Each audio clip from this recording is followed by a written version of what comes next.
शब मेराज आने वाली, हम रजब के महीने में हैं। इस महीने की एक रात 26वीं रजब और 27वीं शब क्या हुआ था? मुस्तफा करीम सल्लल्लाहु तआला अलैहि वसल्लम की मेराज का वो वाकया हर साल सुनते हो। हुआ क्या था? हदीसों की रोशनी में जिब्राइल अमीन आए, मुस्तफा करीम सल्लल्लाहु तआला अलैहि वसल्लम को मक्का मुकर्रमा से हरम काबा तक ले गए, हरम से उसके बाद मस्जिद अक्सा ले गए। यहाँ तक का तो वाकया कुरान बयान कर रहा है, सुब्हानल्लज़ी अस्रा बिअब्दिही लैलन मिनल मस्जिदिल हराम इलल मस्जिदिल अक्सा। पाक है वो जात जिसने अपने बंदे खास को मस्जिद हरम से मस्जिद अक्सा तक ले गए। और उसके बाद हुआ क्या? सारे नबियों की इमामत फरमाई, सारे नबियों ने मेरे आका के कसीदे पढ़े। फिर उसके बाद सफर हुआ, पहले आसमान, दूसरे आसमान, तीसरे, चौथे, पांचवें, छठे, सातवें आसमान। हर आसमान पर एक एक नबी से मुलाकात, मेरे आका सल्लल्लाहु तआला अलैहि वसल्लम। उसके बाद अर्श, कुर्सी, लौह, कलम, जन्नत, दोज़ख, सबके मनाज़िर मुलाहिज़ा फरमाए। सिदरतुल मुंतहा पर गए। उसके बाद जिब्राइल अमीन वहीं रुक गए, आका आगे। हुजूर पाक सल्लल्लाहु तआला अलैहि वसल्लम अब उस जगह का सफर की जिस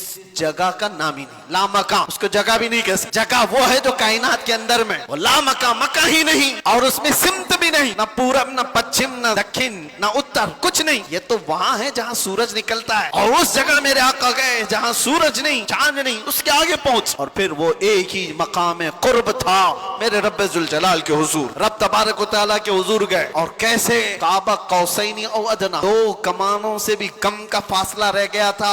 मेरे आका इतने करीब गए, अल्लाह करीम ने अपने कुर्ब में, अपने जिलों में जितना वक्त चाहा हुजूर पाक सल्लल्लाहु अलैहि वसल्लम को शरफ़े मुलाकात अता किया।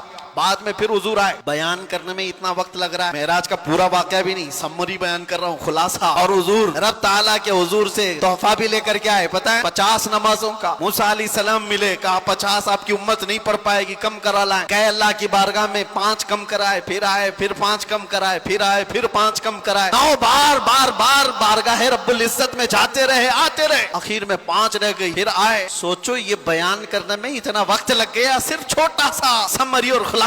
लेकिन हकीकत इस वाकये की ये है, ता अर्श गए फिर आए मोहम्मद। कैसे? हुजूर अर्श भी गए, वापस भी आ गए। जिस कमरे में आप आराम कर रहे थे, दरवाजे की कड़ी, अगर दरवाजा खोल करके आदमी जाए तो कड़ी कितनी देर तक हिलती रहेगी? रिवायतों में ये मिलता है, दरवाजे की जो जंजीर है, यहाँ आप दरवाजा बंद करके गए तो कड़ी हिलती है थोड़ी देर तक के लिए। हुजूर जब मेराज का पूरा सफर तय करके आए थे तो दरवाजे की कड़ी अभी हिल रही थी, और बिस्तर पर आदमी सो करके उठे तो बिस्तर कितनी देर तक गर्म रहेगा? Minute, 1.5 minute. लेकिन हुजूर जब मेराज से वापस आए तो बिस्तर अभी भी गर्म था। ये नहीं कहा गया कि सूरज अभी नहीं तुलू हुआ था, ये नहीं कहा गया कि रात पूरी नहीं गुजरी थी, बल्कि ये कहा जा रहा है अरे जंजीर भी हिल रही थी और बिस्तर भी रहा गर्म। अर्श गए फिर आए मोहम्मद सल्लल्लाहु अलैहि वसल्लम।